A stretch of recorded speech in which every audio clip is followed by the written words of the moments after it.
আলোচনা করব বৃষ রাশির জানুয়ারি মাসের রাশিফল। আসুন জানার চেষ্টা করি 2025 সালের জানুয়ারি মাস কেমন যাবে।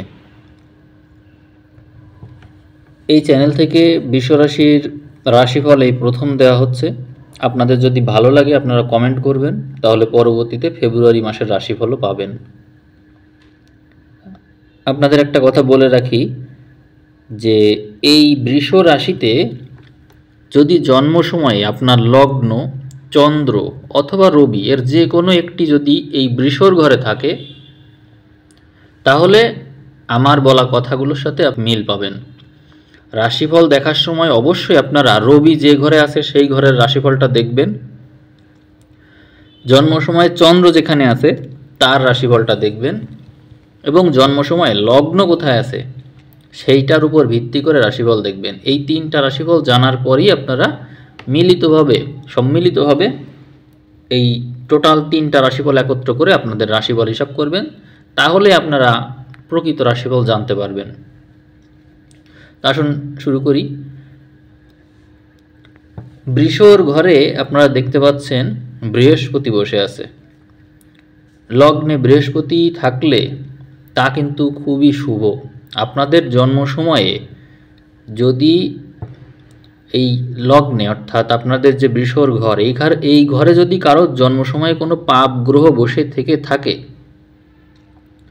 তাহলে আপনারা সেই সমস্যা থেকে এই বৃহস্পতি যতদিন আছে ততদিন কিন্তু মুক্ত থাকছেন। অর্থাৎ যাদের বৃষতে রবি, চন্দ্র বা লগ্ন আছে, তারা যদি কোনো রোগ ব্যাধিতে আক্রান্ত হয়ে থাকেন, তাহলে কেউ কেউ রোগ ব্যাধি থেকে মুক্ত হয়ে যাবেন।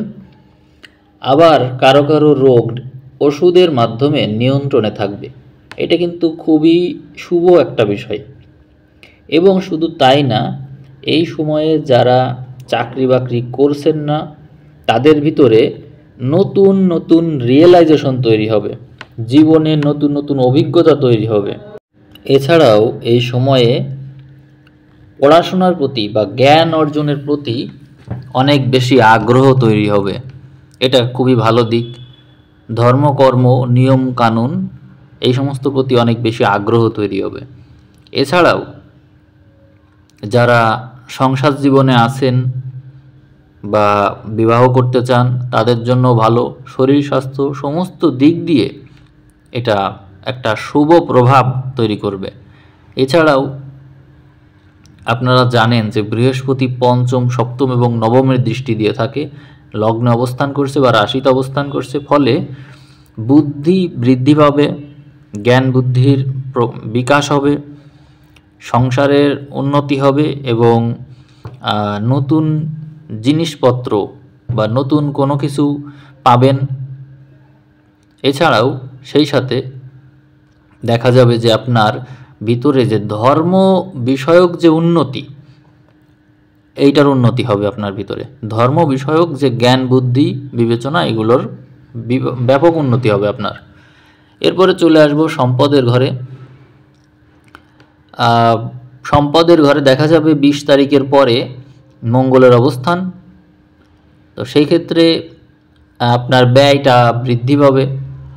হয়তো আপনি কোনো কাজে ব্যয় করবেন, হতে পারে যে আপনার এমন কোনো কিছু যা খুবই প্রয়োজন, এই মুহূর্তে লাগবেই, তার জন্য আপনি ব্যয় করতে পারেন, এটা খুবই সম্ভব।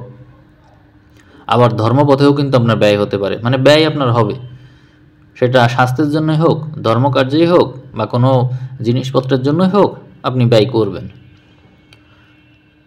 মাসের 20 তারিখ পর্যন্ত মঙ্গলকে তৃতীয় ঘরে দেখা যাবে, অর্থাৎ এই সময় আপনার ভিতরে প্রচেষ্টা বল বৃদ্ধি পাবে এবং রবি বুধও মঙ্গলের সাথে কানেক্ট করবে, ফলে আপনার মনের ভিতরে একটা অস্থিরতা কাজ করবে এবং আপনার প্রচেষ্টা বল অনেক বেশি হয়ে যাবে, যার কারণে আপনি আপনার কর্মে স্থির হওয়ার চেষ্টা করবেন, আপনার বুদ্ধিকে স্থির করার চেষ্টা করবেন যে আমাকে জীবনে কিছু করতে হবে। এই জিনিসগুলো আপনার ভিতরে কাজ করবে। মানে এই জানুয়ারি মাসে আপনি নিজের ভিতরে নতুন একটা রিয়েলাইজেশন আপনার তৈরি হবে, যার কারণে নিজের ভিতরে আপনি খোঁজ করবেন যে আমার পক্ষে কি করা সম্ভব, কেন আমি মনোযোগী হতে পারছি না, বা এর আগে আমি কেন মনোযোগী হতে পারিনি, বা আমার কাজগুলো আমি সঠিকভাবে কেন করছি না, আমি কেন আমার সর্বোচ্চ এফোর্ট দিচ্ছি না। এই বিষয় নিয়ে আপনি চিন্তা ভাবনা শুরু করে দিবেন এবং আপনার ভিতরের যে সর্বোচ্চ ইফোর্ট সেটা দেওয়ার জন্য আপনি চেষ্টা করবেন। মাঝে মাঝে আপনার ভিতরে হতাশা আসবে, এটা ঠিক আছে, কিন্তু তারপরেও আপনি থামবেন না। আপনার উচ্চাকাঙ্ক্ষা আপনাকে তাড়িয়ে নিয়ে বেড়াবে, আপনার ঘুম কমে যাবে, আপনার ভিতরে মানে বড় কিছু করব এইরকম ইচ্ছা সবসময় দেখা যাবে।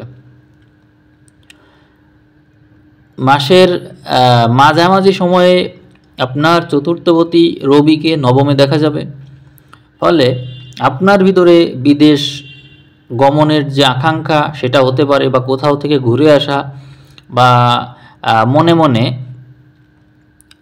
অনেক কিছু করে ফেলবেন বা ভবিষ্যতে কিছু করবেন এরকম স্বপ্ন দেখা, মানে কোনো একটা কল্পনা করা যে আমি কিছু করতে চাই, এরকম নিজের জন্য আর কি কিছু করতে চাই, একটা স্বতন্ত্রতা অর্জন করা, এরকম আপনার মনে হতে থাকবে এবং তার জন্য আপনি চেষ্টাও করবেন।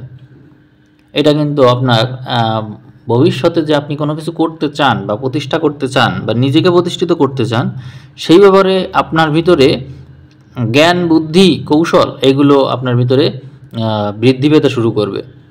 এবং রবির এই অবস্থানের কারণে আপনার পরবর্তীতে আপনি যে জ্ঞান অর্জন করবেন এবং আপনার ভিতরে যে রিয়েলাইজেশন হবে, পরবর্তীতে আপনার ফেব্রুয়ারি মাসের দিকে আপনি দেখবেন যে ফেব্রুয়ারির মাঝামাঝি দিকে আপনি কর্মক্ষেত্রে খুব ভালো করবেন, অর্থাৎ কর্ম করার জন্য যে আপনার মানসিকতা সেটা কিন্তু খুব ব্যাপকভাবে বৃদ্ধি পাবে। এবং এই আপনার এই এখনকার এই রিয়েলাইজেশন সামনের মাসে এইটা আপনার চূড়ান্ত রূপ নেবে, অর্থাৎ আপনি সরাসরি কর্মে নেমে পড়বেন, অর্থাৎ আপনি অনেক বেশি পরিশ্রমী হয়ে উঠবেন এবং সামনের দিনগুলোতে আপনি অনেক বেশি পরিশ্রম করতে পারবেন। বিষয়ের জন্য এটা খুবই ভালো সময় যে আপনার সামনের দিনগুলো অনেক বেশি পরিশ্রম করার সুযোগ করে দিবে আপনাকে। আর আপনার বুদ্ধি খাটানোর যে সময় এটা কিন্তু এবার আপনি পাবেন। এর আগে হয়তো আপনার ভিতরে ওইরকম মানসিকতা তৈরি হইতো না, আপনার ইচ্ছা করতো না, কোনো না কোনো কারণে আপনি পারতেন না, সময় সুযোগ হয়ে উঠতো না, কিন্তু এইবার আপনি দেখবেন যে আপনার ঘুম কমে যাবে, আপনার ভিতরে আলস্য কমে যাবে, আপনার পরিশ্রম করার মেন্টালিটি অনেক বেড়ে যাবে, সংগ্রাম সংঘর্ষ করতে ইচ্ছা করবে আপনার নিজেকেই আপনি নিজে ছুটাবেন, নিজেকেই নিজে শাসন করতে শিখে যাবেন এইবার। আরেকটা সমস্যা, বৃষর যে মূল সমস্যাটা সেটা একটু বলি। বৃষর মূল সমস্যা তার পঞ্চমে কেতু বসে থাকার কারণে তার ভিতরে হতাশা চলে আসে, সবসময় তার ভিতরে একটা হতাশার ভাব, সে কোনো কিছু করতে গেলেই দিশা পায় না, ইনডিসিশনে ভোগে, সবসময় মানসিক অস্থিরতা কাজ করে, মানে কিছু একটা ধরে যে লেগে থাকবে সেটা কেন জানি পারে না, একাগ্রচিত্ত হতে পারে না। এটা মঙ্গলের নিঃস্ব স্বভাবের কারণে ছিল এবং পঞ্চমে কেতু থাকার কারণে এটা আছে। কিন্তু যদি লাল রঙের পোশাক, বৃষরাশির মানুষ যদি লাল রঙের পোশাক সবসময় ব্যবহার করতে পারে, মনে রাখবেন কেতুর থেকে মুক্তির উপায় হচ্ছে লাল রঙের ড্রেস পরা। আপনি যতক্ষণ লাল রং ব্যবহার করবেন ততক্ষণ কেতুর কোনো প্রভাব আপনার উপর কাজ করবে না।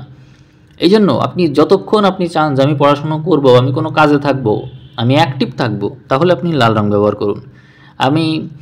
এটা আমার পরীক্ষিত, আমি আমি আমি হচ্ছে আমার জন্ম সংখ্যায় কেতু থাকার কারণে আমি খেয়াল করে দেখি যখনই আমি লাল রং ব্যবহার করা বাদ দিই তখনই আমার ভিতরে জড়তা চলে আসে এবং এনার্জি পাই না শরীরে। এই জন্য আমি আপনাদেরকে বলবো আপনারা পরীক্ষা করে দেখেন, যাদের লগ্নে কেতু আছে বা হচ্ছে যাদের পঞ্চমে কেতু আছে, এই সময় যারা বৃষর মানুষ তাদের তো বুদ্ধিতে সমস্যা হচ্ছে, তো আপনারা এটা করে দেখতে পারেন। কন্যার জাতক জাতিকা যারা, তারা এটা করে দেখলেও অনেক বেশি উপকৃত হবে। যাই হোক, এটা নিয়ে আমি আলাদা ভিডিওতেই বলবো। যাই হোক, আমি পরেরটা কন্টিনিউ করি। আপনাদের সংগ্রাম সংঘর্ষের ঘরে বিশেষ কোনো গ্রহ এই সময়ে নেই, যার কারণে আপনারা সংগ্রাম সংঘর্ষ এই সময়ে হয়তো সরাসরি করবেন না, কিন্তু সংগ্রাম সংঘর্ষের অধিপতি শুক্র সে রাহুর সাথে থাকছে মাসের একেবারে শেষের দিকে, যার কারণে আপনার কর্মক্ষেত্রে মাসের যে 28 দিন, এই 28টা দিন আপনারা কর্মক্ষেত্রে অনেক বেশি কৌশল অবলম্বন করে কাজ করবেন এবং মাসের শেষের দিকে এই কৌশলটার পরিমাণ আরও বেশি হয়ে যাবে। এরপরে আপনাদের কর্মক্ষেত্রে, ভাগ্যক্ষেত্রে এবং আয়ের ক্ষেত্রে শুভগ্রহর অবস্থান বা গ্রহর অবস্থান থাকার কারণে আয়ের ক্ষেত্রে শনি আছে, তার মানে আপনাদের আয় তো হবেই। এবং একাদশে রাহু রয়েছে, মাসের শেষে শুক্র চলে আসছে এবং বর্তমান সময়ে শুক্রও আছে। সুতরাং আপনাদের একাদশে গ্রহ থাকার কারণে আপনাদের আয় অবশ্যই হবে।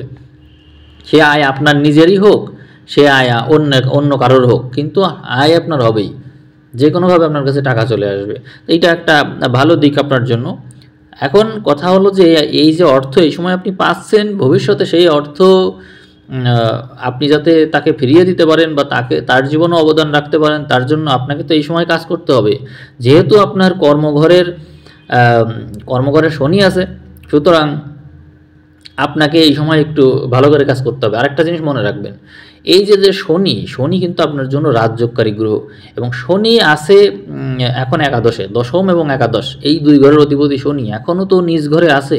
শনি মার্চের শেষের দিকে শনি এখান থেকে চলে যাবে। সুতরাং আপনার হাতে যে 2-3 মাস আছে, এই 2-3 মাস ভালো করে পরিশ্রম করেন, অনেক বেশি লাভবান হবেন, এটা মনে রাখবেন। তো কেমন লাগলো, পরবর্তীতে রাশিফল আর চাচ্ছেন কিনা অবশ্যই কমেন্ট করবেন, আমি সেই অনুযায়ী রাশিফল দেবো কিনা ভেবে দেখব। ঠিক আছে, ভালো থাকবেন, ধন্যবাদ।